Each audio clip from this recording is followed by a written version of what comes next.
Schulz, you know, you had Dana White on your podcast recently. Yeah. Usually when Dana's on a pod, I know most of it, right? Like I'm in the business, so I usually won't listen.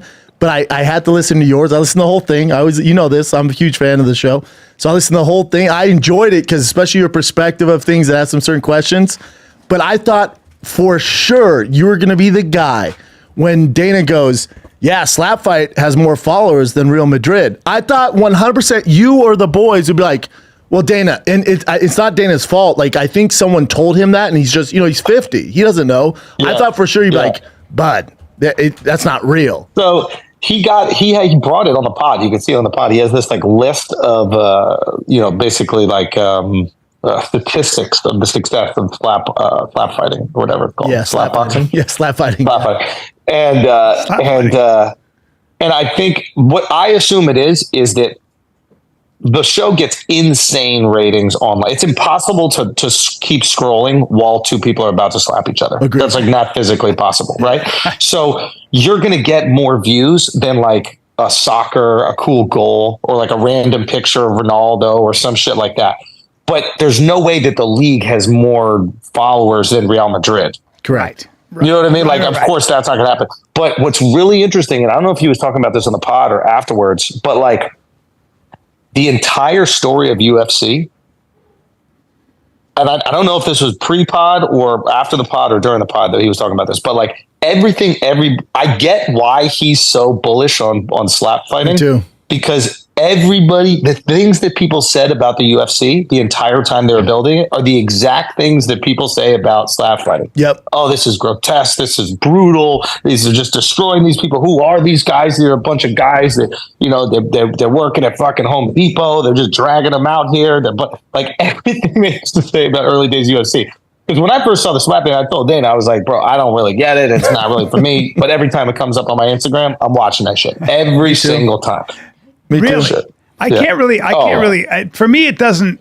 But have you ever watched it be like real? Like I was pretty outspoken. Like, what the hell are we doing? My only issue, and like I don't doubt Dana, right? The guy hits home runs. All he does is hit home runs. Hold on 1 second. What's that? Oh, no, sorry. Go. I was saying all Dana does is hit home runs. He knocks it out of the park every time. So I'm not doubting that. My issue was with the whole slap fight thing. Is it was on the UFC feed. So they were pushing the narrative of, hey, all you guys are like slap fight if you like UFC. I'm like, do your thing, but don't force it on me, if that makes sense. Like, just have it its own thing. When you just going to be like, my bad, Dana. I've already done that. Invite me back to the shows. Invite me back to the UFC events. No, we're good, brother. Bad, no, we're good. We're good, bro. I'm driving the wedge, bro. No, not at all. No, people think that. No, me and Dana are good. Just go. My bad, bro. You know what I mean? No. I want to go to the fights. I want to sit up there with the boys. You know what I mean? I want to watch kiss the ring. Things. Like, kiss the ring. You gotta kiss the ring. It's like, bro, the second, like, and that's why I want to learn the whole story, is because when you learn the whole story of things, you have a lot different perspective. Yes. I was like, what the fuck is the real story of the UFC? When I find out they're 40 million in debt, like 40 right million. Right now? No. In the early days. Like 12 billion right now. Right. They funded the fighter show themselves, the Ultimate Fighter themselves.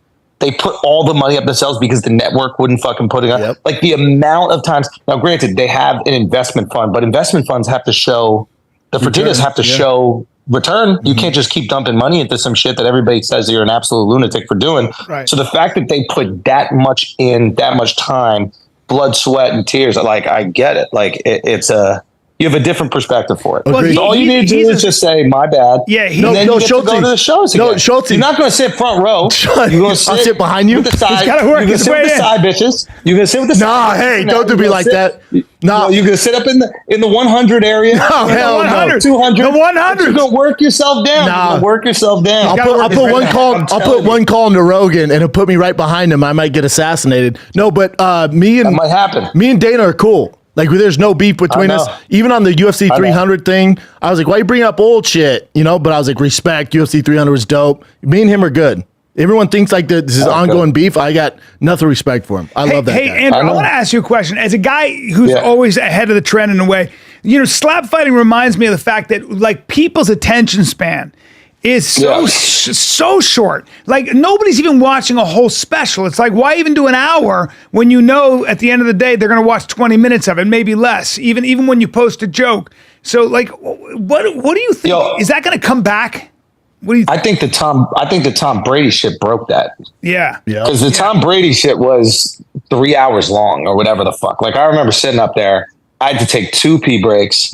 Like I'm looking at the guy who owns the Patriots, Kraft or whatever. And I'm like, there's no way you don't have to pee. Like I had to leave during Bert and Tom's set so I could go pee.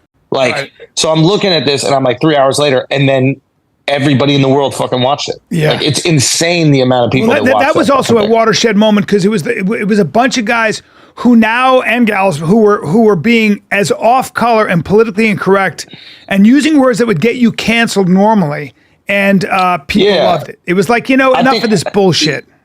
I think like oftentimes like there's an impactful event, right? And that impactful event is evidence that the tide has changed. Yep. But the tide changes before. Like the cancel culture shit and like saying whatever you want to say was done maybe like 2 years ago, maybe a year ago. I don't know, like a year ago. It's maybe 2 years ago it started to change. Maybe like a year ago, it's really like, okay, we're pretty good. But that was the moment I think that like everybody realized, oh, okay, you could say whatever you want now. Now, human beings are going to do what we do with everything, which is fucking ruin it. Yeah. Like the second the cancel culture shit is over, now you got all these people like white people on the internet are like, well, why can't I say the N-word? Yeah. And it's like now all of a sudden they're going to fuck it up for everybody. Yep. And they're going to go crazy on the say whatever you want shit. And then all of a sudden the pendulum is going to swing back. And that is just what happens over and over again throughout history. The pendulum. But right now we're in this nice little pocket where you can say whatever you want. So enjoy. Yeah. We'll see how long it lasts. So if you can say what you can say whatever you want. So just Brendan, just say, I'm sorry, Dana White. That's all you got to say. Get me out of the 200s. 100 rows. I apologize about what I said about the UFC account and the slap account and who's getting the views or whatever. Everything is okay because we want you there. I want you there. I want to watch the fight with you. I'll take it, brother. I want to know what's going on. Everybody wants Big Brandon there. Yep. Are you going to be? Do you go to when was the last time you went to a fight? He goes to a bunch, right? I went to Abu Dhabi. That might have been the last one. I was doing a show there as well. So I watched that one. Yep. I'll be at the one on the 29th. You going to be there on the 29th? Vegas? Where is it? Where? Vegas. That's the Vegas. Conor fight. Yeah, that was Connor's not going to fight, but that he was supposed to on that. Yeah. Okay. So what's the deal with that? Do you guys think that fight is going to happen? It's not happening. Whoa. You know that for a fact? Mm-hmm. Hey. Yes. Is this breaking news? Do we have breaking news? You would probably bet a lot of your money on the fact that it's not going to happen. Let's put it that way. Yes. Listen. Yes, I completely get that 100%. Here's the thing. It's like, do you want it to happen? Absolutely. Do you hope when you see Conor partying at his club that it's just all gamesmanship and he wants everybody to be like, hey, I'm not really training, but then maybe he is. But I just, the feeling that I have is like, uh-oh. But why do you know it's not going to happen? Tell me. I'll tell you off air. Hey. I'll tell you off air, but if you're a Conor fan, get your money back. Wow, dude. You were just back in Dana's good graces, man. It's so crazy. You were like right there. He can't help himself. And then he throws it all away. It's just what he cannot. I'm trying to help my boy out. I don't want you getting the wife, the kid all together flying to Vegas and you're hoping you see Conor. It doesn't happen. I'm trying to help you out. Dana understands that. No. I'm not doing anything. I'm chilling. This summer, I got to take most of the summer off.